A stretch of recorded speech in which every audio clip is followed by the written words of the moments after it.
Jowa ni two-time Olympic gold medalist Carlos Yulo na si Chloe San Jose, nag-react sa blind item ni showbiz-oriented game show host Ogie Diaz.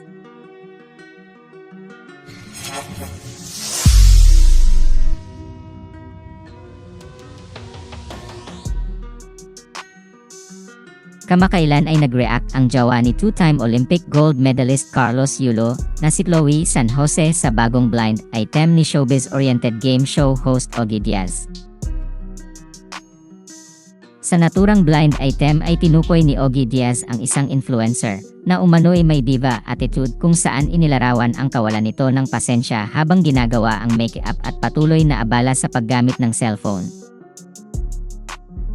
Sinabi rin ni Ogie na humingi pa ng pagkain umano ang personal assistant ng influencer habang ginagawan ito ng make-up. Ayon pa sa kanya, hindi umano nagpapakita ng kababaang loob at respeto sa mga tao sa paligid ang nasabing influencer. Ibinahagi rin ni Ogie na nakita siya ng influencer sa isang event ngunit hindi man lang ito ngumiti o nagpakita ng anumang reaksyon, bagay na ipinagtaka niya. Bagamat walang clue na ibinigay si Ogie sa kanyang blind item, sinasabi ng ilang netizens na si Chloe umano ang tinutukoy ng showbiz-oriented game show host sa naturang blind item. Kaya naman nag-post ng video si Chloe sa TikTok upang magbigay ng reaksyon tungkol sa blind item ni Ogie. Nilinaw niya sa naturang video na wala siyang kinalaman sa naturang blind item.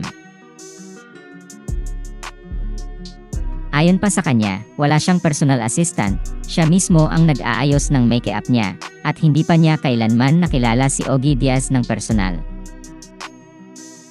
Pinabulaanan din niya ang mga akusasyon at iginiit na walang basehan ang mga ito.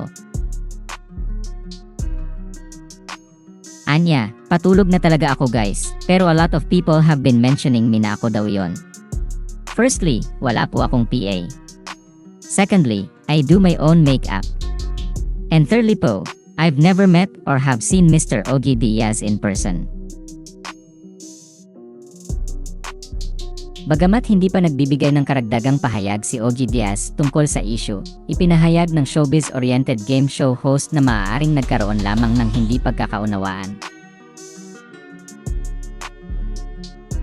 Ayon pa kay Ogie, ang naturang post ay simpleng pagbabahagi lamang ng karanasan niya at walang intensyong tumukoy sa isang partikular na tao.